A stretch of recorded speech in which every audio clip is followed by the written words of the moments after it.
Rural Americans deserve access to the best of what our nation has to offer, especially health care. Across every state and every community, America's rural hospitals are the first line of defense, protecting our families, neighbors, and loved ones. No matter where you live, hospital care doesn't clock out. They're there 24 hours a day, 7 days a week, 365 days a year. Each year, America's over 5,000 hospitals care for millions of patients, providing 24/7 emergency care, delivering babies, cancer treatments, and other life-saving care that patients rely on. Behind every one of those patients are doctors, nurses, and caregivers working tirelessly to keep people healthy and safe. Hospitals are our community's lifelines. They employ our neighbors and keep our families healthy. But now, some in Congress are threatening access to care. Tell Congress, protect patient care to keep America strong. Don't cut rural health care.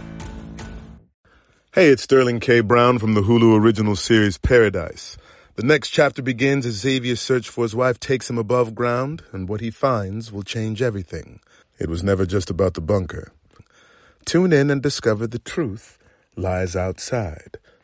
Paradise, the official podcast, is now streaming, and stream Paradise on Hulu and Hulu on Disney+. In the squadron, they called him Bullets, but we call him Greg Kelly. Greg Kelly is on the air on the Red Apple Podcast Network.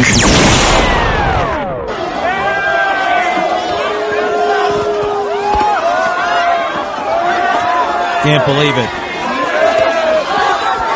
My beloved NYPD being hit with snowballs. And not in the fun, jocular way, you know? Listen to all those punks. Those rotten kids, teenagers, hitting my cops with snowballs. There's got to be about 1,000 of these punks throwing snow at them.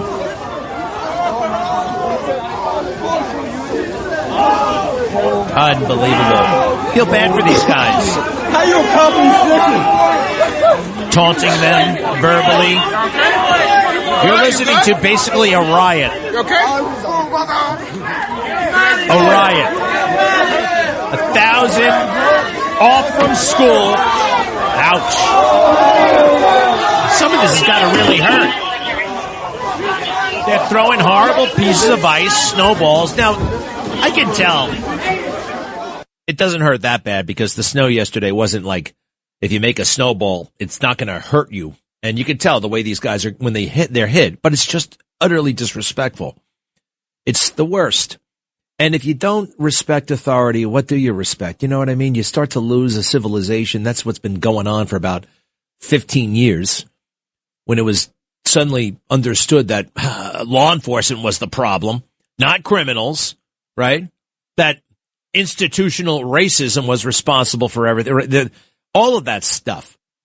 And these poor cops, how do you get people to join the police after you see things like this? And it's not overnight. It's been going on for a very long time. It's been facilitated by Democrat politicians. And I want to go way, way, way back. Now, this, I think, is 2016 or so. Let me think here. De Blasio was mayor. It's in his first term. Then you got this CBS report. The guys on the uptown are being doused with water. Huge water bombs are being thrown at these poor guys. And it was happening a very long time ago. And it happened because, well, the entirety of mainstream society unleashed against cops. This is actually going global. People are seeing it. They're shocked. I'm not shocked. This has been happening for a long time. You yell and scream at cops and you say that's a beautiful, peaceful protest like they were during Black Lives Matter. Remember that? We were told that's peaceful and beautiful. I want to be very clear. The behavior depicted is disgraceful and it is criminal. Our detectives are investigating this matter. So says Jessica Tisch. Officers, like all city workers, have been put in an historic blizzard, keeping New Yorkers safe and cars moving. Treat them with respect. If anyone's catching a snowball, it's me. What the hell does that mean? That's Mamdani. The first statement was from the clueless rich kid, Jessica Tisch, the police commissioner, who just wants power. Stands for absolutely nothing other than prestige and status, and look at me, I'm the police commissioner. How dare she? How dare she? This is what happens. Also, 3 back-to-back anti-cop mayors, de Blasio, Adams, Mamdani. What does that say about New York? All these guys who ran against the police department. Oh, man, the police department racist. It's racist. And this is this is it. Nobody should be surprised. It's been building for years and years and years, and it's just kind of cute because it's on video and the snowball. Oh, people, you're trying to spin this into something fun? It's not fun. It's terrible. You got it?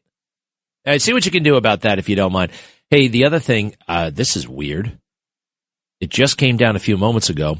You can't sue the post office. I never really thought too much of suing the post office. I always knew it was hard to sue the federal government. They got a million lawyers. Supreme Court rules the Postal Service cannot be sued, even when mail is intentionally not delivered. How does that work? Well, that's what has been ruled. Supreme Court. It doesn't look like, I'll go through it here.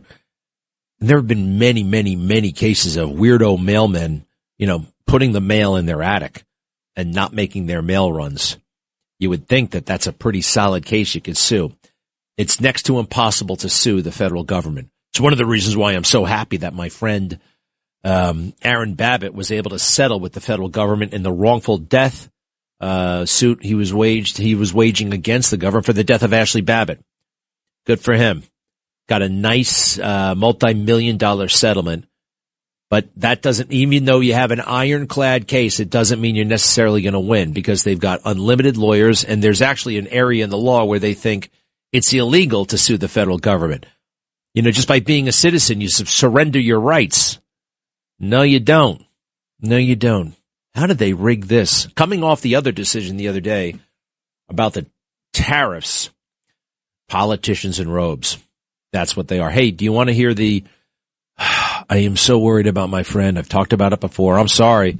Bill Stevenson was married to Jill. He's been charged with murder, and I can't get a straight answer out of anybody. I can't get the indictment. I can't find out why the bail has been raised to $2 million. We can't find the autopsy. It hasn't been released. This is a major case. He's been charged with murder. His ex-wife was Jill Biden, the former first lady. In December, his wife drops dead in the house that he shares with her. He's arrested 2 weeks ago yesterday. He's arrested in February on first-degree murder, and they haven't released the indictment. They haven't released the autopsy, and no one's doing a gosh damn thing about it. So I called the jail yesterday. I actually called the jail. I found out where he's being held, and this is the little adventure I had on the phone. I didn't get... spoiler alert, I did not get anybody on the phone, but what I learned in the process was kind of interesting. All right, so I called the jail. This is the number you call if you want to visit somebody, and I want to visit my friend, Bill Stevenson, wrongly accused, I believe, of murder. I think this is a political job by Joe Biden to get back at him because Bill Stevenson came out strong for President Trump and strong against Joe Biden in 2024 and earlier. If you're ready with that one, please. I've got the whole voicemail message. It's not a voicemail message. It's like a automated directory. Cut 18, please. Cut 18. Me calling Delaware Corrections. You have reached the Visitation Scheduling Office at Howard R. Young Correctional Institution. Hours of operation are Monday through Friday, 7:30 a.m. to 3 p.m. All visitors may be subject to a background check prior to entering any Level 5 facility. Visits must be scheduled at least 1 week in advance. The week begins on Monday, and visitations are on a first-come, first-served basis. Anyone traveling 100 miles or more may request an extended 2-hour visit once a month. A letter requesting an extended visit should be mailed to the warden's office. Our dress code is as follows. Stop. So far, so good. I understand. Every place has got to have policies, right? This is where it starts to get pretty intense. And I think, quite frankly, of the oftentimes economically underprivileged people, shall we say, because that often goes together.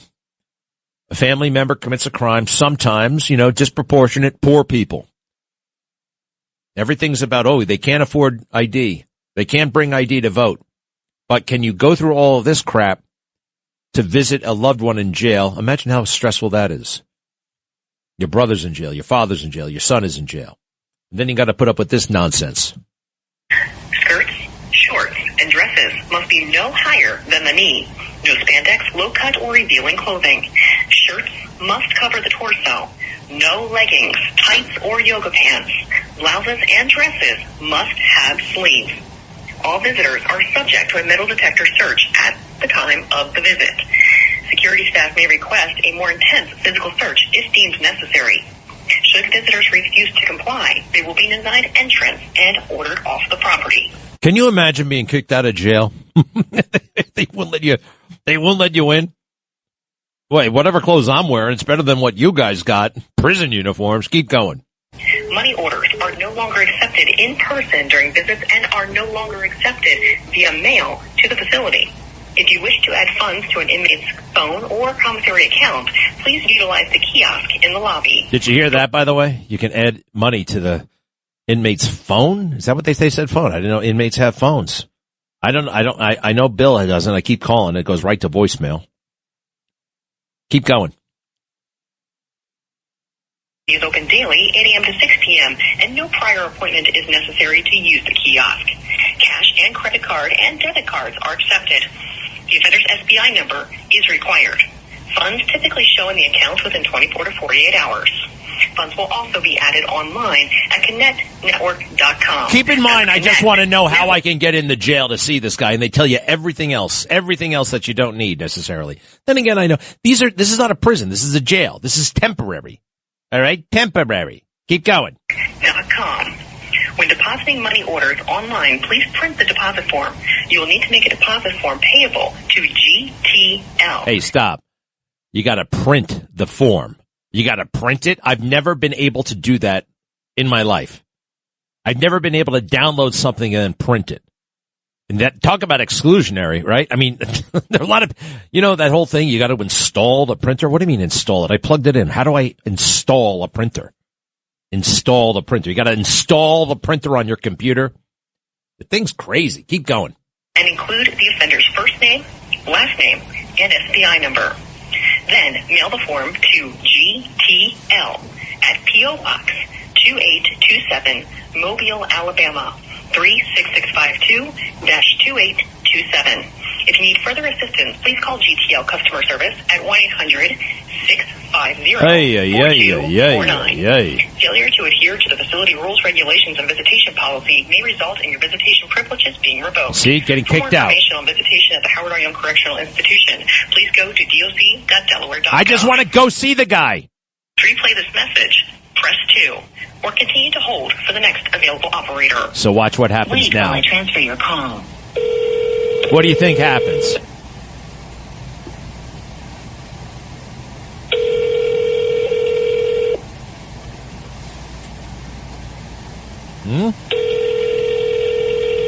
They took the day off at the jail?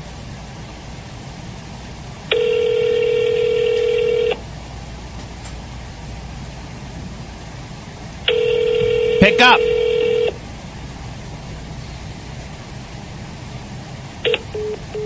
See?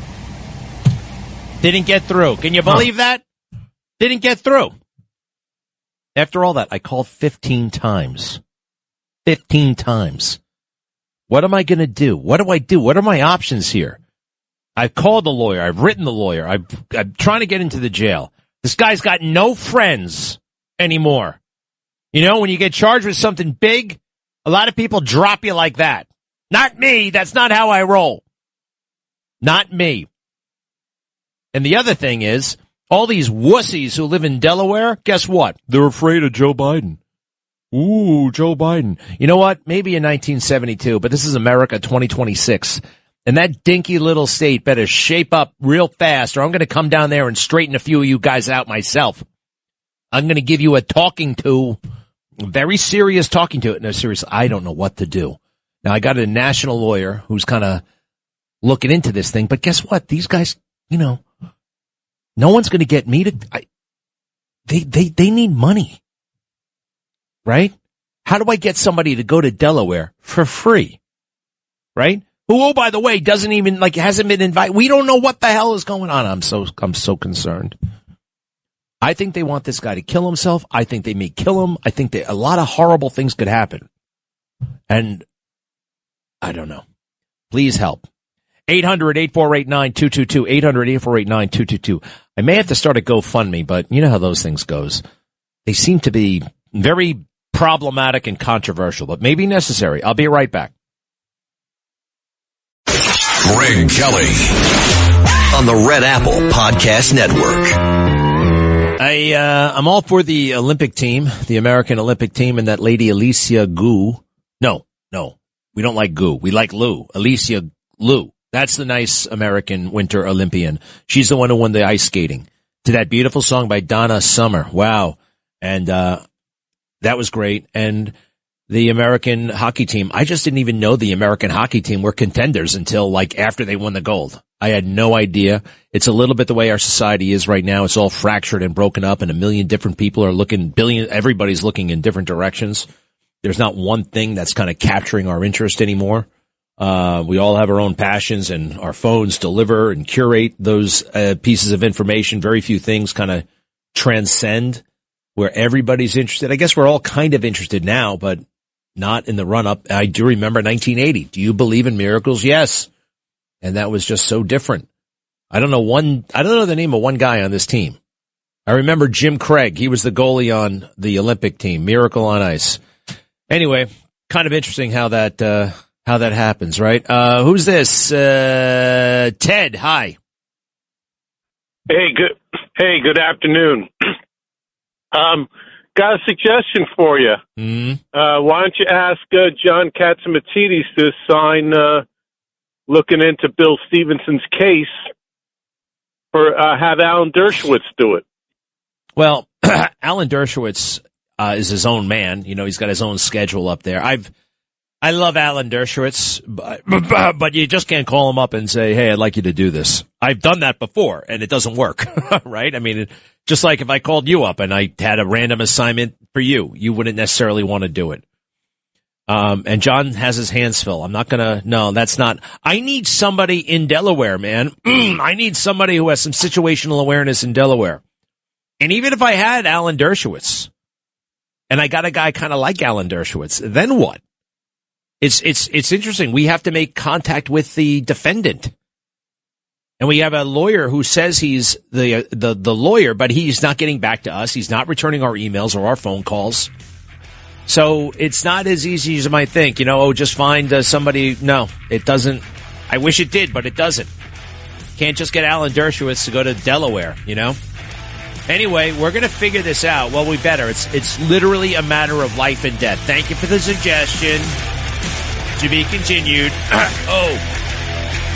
The snowball stuff. We're going to talk to a cop when I get back. An NYPD cop.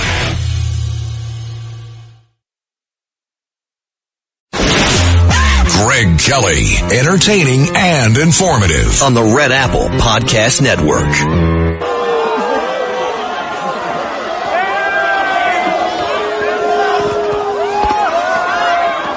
New York City cops being pelted by snowballs by about 1,000 punk kids in Washington Square Park. The cops are taking it. They're very stoic. Terrible. Such disrespect. This is not a friendly, hey, let's have a snowball fight with the kids. This is attempted a humiliation. It is humiliating, actually, for all of us. Can't believe it. What has become of us? Have you seen the video? It's disgusting. Okay. All right. Now, we're joined right now by Scott Monroe. He's the president of the 21,000-member NYPD Detective Endowment Association. And, hello. Forgive me first. Are you on active duty right now? Are you in the police department? Yes, I am, Greg. I'm the president of the union, but I'm still an active detective for New York City Police Department. Detective Monroe, welcome. What goes through your mind when you see what we all saw? What the hell is going on?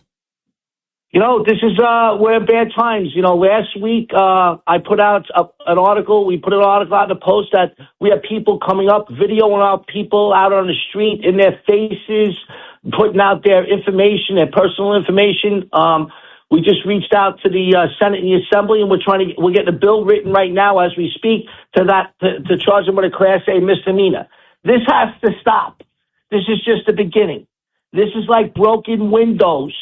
If you let this go, can you imagine what May, June, July is going to look like? We need to take action. These people need to be arrested. I believe there's a couple of them ID'd as we speak right now. We need Alan Bragg to step up and do his job and prosecute these people. Moving forward, you have to believe in the men and women in blue. So look, totally agree. I would love to see some legislation, especially with the cameras and hey, what's your badge number? And the cops giving the badge number. By the way, is that necessitated? Is that a regulation? Is that a requirement? I see all these videos and they go right up to the cop and say, give me your badge number. And the cop almost invariably gives it. Not all the time, but pretty much. Yes. I mean, usually the wonderful city council wants to give a business card to them now, So this is what we got here. This is what we're dealing with in the city. We have a governor's race coming up. I think we have a good speaker of the city council now that will look at these things. I think that moving forward, we need to get some more legislation done to stop this from going on with the cameras in the face, running their personal information and putting it on out on the internet, how many times they were in trouble, this, that. They're stopping them from performing their job. There's legislation in Florida right now. It's called HALO. And you can get locked up for a Class A misdemeanor. We just proposed that. It's getting written as we speak, and we're coming out with it hopefully in the next week or two. We need all legislators, Senate and the Assembly to join together to stop this from happening. I like the idea. Now, let me ask you something as we see this. What should the cops or could the cops have done? I've watched it a bunch of times. When one of these guys goes too far, they push the cop pushes one dude who really came at him too hard. For the most part, they're not responding. And I kind of get that. They're actually in their own way, they're maintaining their dignity. I don't know what their options are in this position. What do you make of it? Well, I believe there was only there's one sergeant, 8 cops assigned there that day. They were on top of the bathrooms. They were out of hand in the park. It's about time that they go in there. We start making arrests and stopping this from happening. So wait, all right, but my question to you though is, if you're one of 2 cops and you're surrounded by 100 people throwing snow at you, what do you do if you're a cop? Listen, everybody's different. I don't want to answer. I know what I would do. I would lock somebody up for disorderly conduct. So let me ask you this also. This is not, here's the one thing I may remind you. And you know this, we've had basically 3 anti-cop mayors in a row. De Blasio, Adams, forget what everybody, he fooled the New York Post, but he's an anti-cop cop, and Mamdani. And that's going to have an effect. And all this crap that's been going on in America. I want to play a clip for you. This is Channel 2, CBS. I'll never forget when I saw this damn thing. 2017. It was in the summertime, and cops were being doused with water. It was horrific. Go ahead. Yes. Video showing New York City police being doused with water are sparking outrage. The footage was taken in Brooklyn over the weekend. Police were responding to a call about a disorderly group. At one point, someone poured a bucket of water on an officer. A similar incident was captured in Harlem. Officers were making an arrest when they were pelted. One was hit on the head with a bucket. NYPD Chief Terrence Monahan called the videos reprehensible and encouraged New Yorkers to treat officers with respect. New York City Mayor Bill de Blasio also condemned the incidents. No arrests were made in either cases, but the NYPD is investigating. Just like now. It's all over again. We have pathetic, weak statements from the police commissioner, from the mayor, who seems to be making a joke out of it all. And this is getting worse. And this is going to lead to, I believe, more cops getting shot, Detective. Okay, so I just want to clarify one or two things. Well, what? I don't think this would have happened under Eric Adams, my personal opinion. I think we would have been able to do what we had to do as police officers. Well, all right. Well, if you want to talk about if you want to talk about Eric Adams, this guy, as you know, he was an anti-cop cop. He badmouthed the cop. He was basically a cancer from within, and he fooled people, right? And, he may have seen the light at one point, but he forgot about it 6 hours later. It was always, but all right, keep going.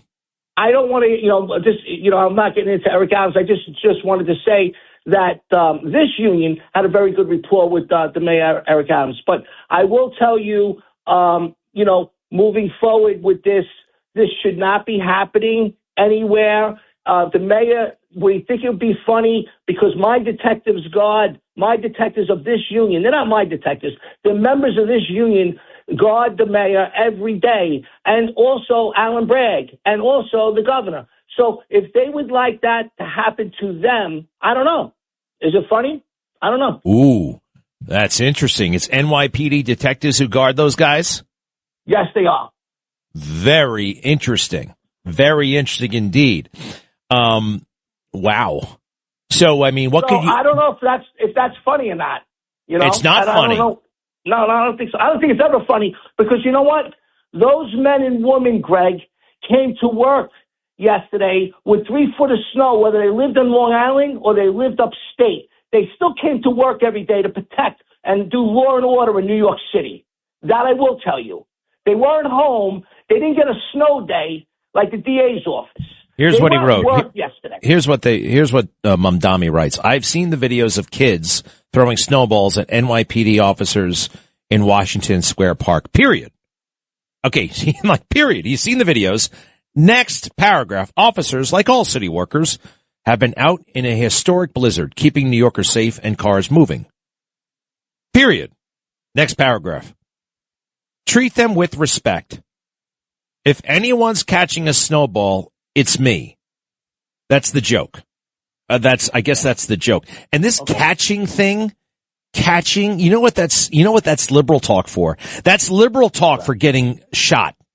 That's the whole thing. Hey, fascist, catch this, right? That's a nod to leftist violent rhetoric right there. He doesn't condemn it. He doesn't criticize it. It's a vague call to respect.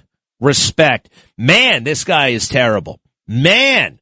You know what? Maybe all the detectives who keep him, quote unquote, safe should, I don't know, maybe there's a flu going around or something like that. I wonder how he'd feel about that. Then again, let's face it, it's a cush job and a lot of guys want that. Look, I think you detectives and you sergeants and you patrolmen and captains and inspectors and everybody else needs to stay the hell out of the endorsement business. All right? It just forget it. You guys, your own clout, your own status, your own prestige. I feel like you get mixed up in politics. Not you per se, but anyway, I'm a little bit frustrated about Adams. Listen, we all frustrated. Don't be frustrated, Greg, over it. It's just, listen, like I said, I believe in the police commissioner. I know she's very upset over this. I know. Well, how do you know that? How do you know that? How do you know she's very upset? Because of a tweet? Did you talk to her? Right? This is the same lukewarm crap that de Blasio said 8 years ago. Oh, we're investigating. We're very concerned. And it's just going to happen again. Well, I've been told we're going to go back to de Blasio, or we're going to go back to Mayor Mamdani. I don't know either one of them. I never met either one of them personally. Like I said, taking over this role a little over a year and a half ago, I did meet Mayor Adams, and the bottom line is that I don't know those other two mayors. I don't want to speak for. All right, I'm just telling you, this is bigger than the moment right now. This has been happening for a long time, and people have said what you're saying right now 8 years ago, and but I think you're on the right track about going to Albany and new rules and laws. Because we're going to go to Albany. We're going to bring a little Florida to New York instead of New York going to Florida. They got a law in Florida, right? They got the law in Florida. We're going to bring it to New York, and we're going to see who believes in law enforcement, who believes in the safety of police officers, putting their personal information out on the internet where they live, and their wife and their children. Listen, you know as well as I know. Your dad was in this business a long time. The bottom line is they took an oath to do this job, and they will continue to do this job. Detective Scott Monroe, very impressive. I appreciate it. You're the president of the Detectives Endowment Association. Hey, real quick, what's the best cop show involving detectives that you've ever seen, if any? Because sometimes they're not good. But what's the one that you like? I like Law and Order because every time I watch it, I see a different one. I never saw every single one of them. You know? Yeah, totally. And let me ask you, well, one little thing about that show that drives me a little bit crazy, you know, when the detectives show up to talk to the bartender, you know, hey, when's the last time you saw this person? You ever notice that the guy continues to tend bar? Yeah. Like, when you guys show up with questions, even if the guy's innocent, that freaks people out, right? Right. Well, we have those cameras everywhere now, Greg. No one's safe. No one's safe anywhere anymore. I mean, you know, the bottom line is that we've gone very far with investigations. We have a great chief of detectives here in New York right now, and you know, you're gonna see something happen in the next couple of days, I'm sure. All right, real quick one other thing that I wanted to ask you real quick is Mrs. Guthrie. Got any theories on that case? No. Yeah. What my theory was from day one, they keep showing that house with the brand new roof. You know, I'm like, I hope they investigated those people that were on that roof probably for about 2-3 weeks straight. You know, you never know who's in your house. It could be a cleaner's friend, cousin. You don't know. Yeah. You know, it could be the guy cleaning the pool's friend, cousin, sister. You don't know. So, you know, that's why you have to be very careful on some of the things that you do. That's my only thing that I looked at. It was somebody that knew what went on there daily and who was there in the house and stuff like that. Yeah, no, totally. Wow, you guys get it. You're so observant, such savvy detectives. You're great. Scott Monroe, Detective Scott Monroe, president of the 21,000-member NYPD Detective Endowment Association. We appreciate it very much, sir. Thank you for having me. You bet. All right. Also, folks, experts say this flu season is the worst we've seen in 25 years. Either way, you know how this goes. Every year, someone in my family gets sick, then everyone gets sick. And suddenly you're fighting to see a doctor or stuck waiting in a crowded urgent care. Not this year. I am ready. I ordered a medical emergency kit, and it's been a lifesaver. My kit is stocked with essential prescription medications, antibiotics like a generic Z-Pack to help you recover faster, amoxicillin for pneumonia, strep throat, and ear infections, plus prescriptions for nausea, UTIs, and they even have some ivermectin in there. So, it's simple. Match your symptoms in the guidebook or call the telemedicine doctor standing by. Start treatment early, feel better faster, no waiting rooms, no pharmacy lines. I love my medical emergency kit, and you should get one too. I got you $45 off when you use my code GREG, G-R-E-G. Just go to urgentcarekit.com/Greg. That's urgentcarekit.com/Greg. That promo code, Greg. Greg Kelly, entertaining and informative on the Red Apple Podcast Network.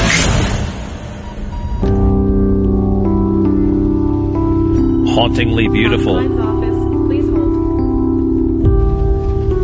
This is the trailer for John F. Kennedy, Carolyn Bessette.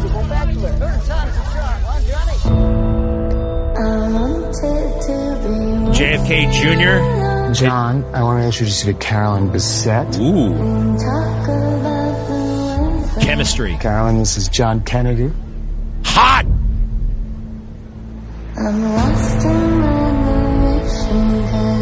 Hi.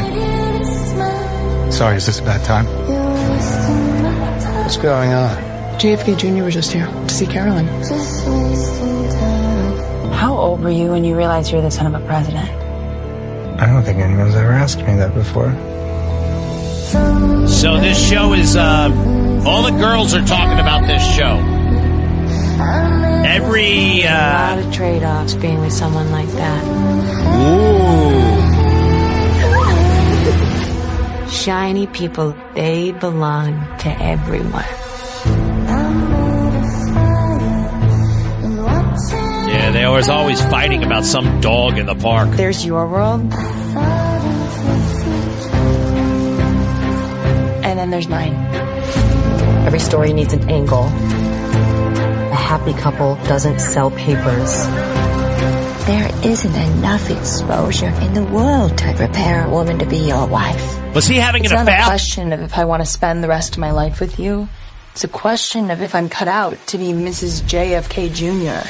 Oh my goodness gracious. The drama, the clothes. It takes some things away from you, but it gives you more. You understand? This family means something to people. Everything in my life has changed. You'll never be given the benefit of the doubt again, Carolyn. The whole world will be watching you. They won't leave us alone. It's your choice what you want them to see. Ooh, the JFK Jr. story and Carolyn Bessette. Right up until the time they go to that wedding. Oh, boy. Yikes. JFK Jr., quite the stud, right? There's a big new miniseries out about him on Hulu. And everybody I'm telling or hearing from, they're just talking about this thing. The only problem is you got to get Hulu to watch it. Hulu. What the hell is Hulu? Now, we had Hulu years ago, and then we cut it off right after that Handmaid's Tale.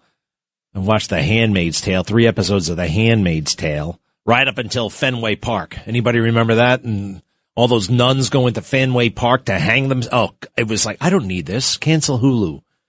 Now the wife wants Hulu to watch the John F. Kennedy story. I kind of am somewhat curious myself. I only watch like 1 or 2 shows every 5 years, and this may be my next show.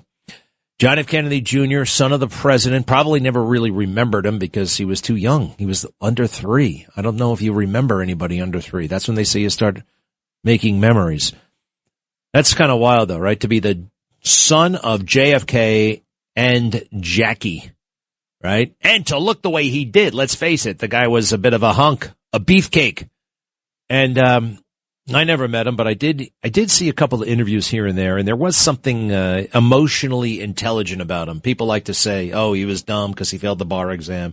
That's just jealous guys, quite frankly, trying to say, oh, he wasn't all that. He failed the bar exam. Well, the bar exam in New York is hard as hell, and strangely enough, the better the law school you go to, the worse you do on the bar. It's like this crazy thing. Upstairs law school does a better job preparing people for the test than Yale does. It's just this weird thing. So yeah, he takes his wife on the plane along with the wife's sister to go to a wedding in Martha's Vineyard. I felt badly for it. I remember well when that happened, July 1999. I myself had just been in a plane crash about 2 weeks earlier. But the flight that he made over water like that, I never would have done with that level of experience. I would have known, nope, you don't go to, because I learned how to fly on Long Island. I never flew to Block Island. I never wanted to be over the water that long in a single engine plane. I just knew it was bad news, especially at night. But the other thing about the Kennedys, they're kind of accident prone. You know, he was in a cast that day when he was flying. He was into those extreme sports and stuff like that, and probably had too much time on his hands, to be honest, too much time. The whole thing that's very interesting to me, he started a magazine called George, and it was all about politics. And when it came out in the mid-90s, it was like, how can you have a magazine just about politics, right? You got to have features, you got to have sports, you got to have, all this other stuff. No, you can have a magazine just on politics. You got total websites. Now politics is everything. He was ahead of his time. A lot of people think he would have run for Senate in 2000, and that would have complicated Hillary Clinton's life, and now he's dead. What about that?